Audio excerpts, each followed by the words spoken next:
Alright guys, so in this video let's talk about the algorithm deleting at the beginning. Okay, so deleting at the beginning, that's the basic operation that we perform. So deleting the first element. Okay, let me go for this, deleting the first element. Alright, so it's very simple actually. So let me start from a clean code actually. In the insertion algorithm I have just copied some code, but here I'm not going to do that.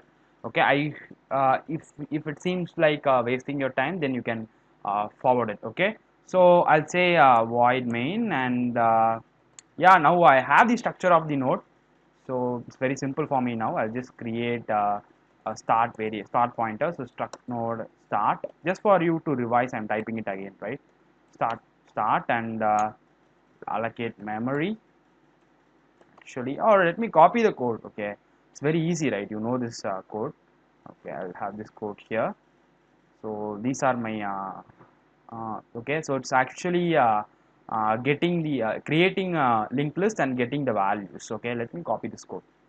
All right, so yeah, so what I'm basically doing here is, you know this code, right? We have seen this code a lot of times. Okay, I thought I could write it again, but the problem here is the time. Okay, so let me go for it directly. So we are just declaring some variables, getting the starting node, and getting all the nodes and linking them. Okay, abstractly I could say, but if you want a deep explanation, you can go and watch the first video on linked list. Okay.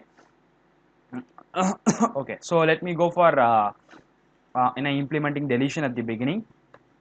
So what is the algorithm? I already explained that. So I'll just have to implement that, right? So here I'll implement deletion at the beginning. First node should be deleted. That's it. You don't need a loop in this case. Okay, there is no need to iterate.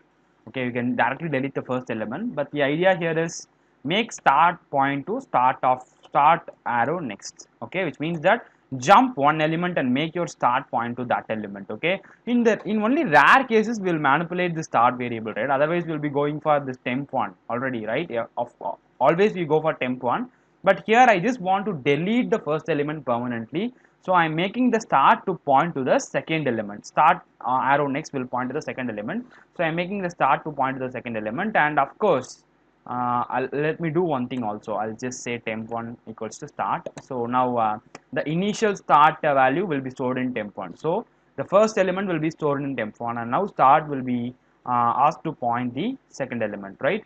And after that you can free the first element. I mean, you can make first element to be free. Okay, all right. So let me display the elements before and after the deletion. Okay, so that you will be able to understand it clearly. So this is before deletion. I'll just say here, I'll say before deletion. All right, before deletion, and after performing deletion, I'll just copy the same code. Okay, this is after performing deletion, and I'll say here I'll say after deletion. All right, so that's it, I hope. So let me run this code. Let me check whether it works or not. As an error, I think, yeah, there should be a semicolon here. Sorry, I'm making this mistake continuously, right? Sorry for that. Okay, so 3, 10, 20, 30. Yeah guys, there should be a new line here. I'm sorry for that. Okay, let me check the linked list itself. Before deletion it is actually 10, 20, 30 null. After deletion it's actually 20 and 30 because the first element is actually deleted. Okay, so that's the idea of having deletion at the beginning, and deletion at the end I leave it to you. It's almost very similar. I'll leave it to you. I'll already explain the algorithm in the next video, so please watch that video, and you can code it by yourself, right? All right, thanks a lot.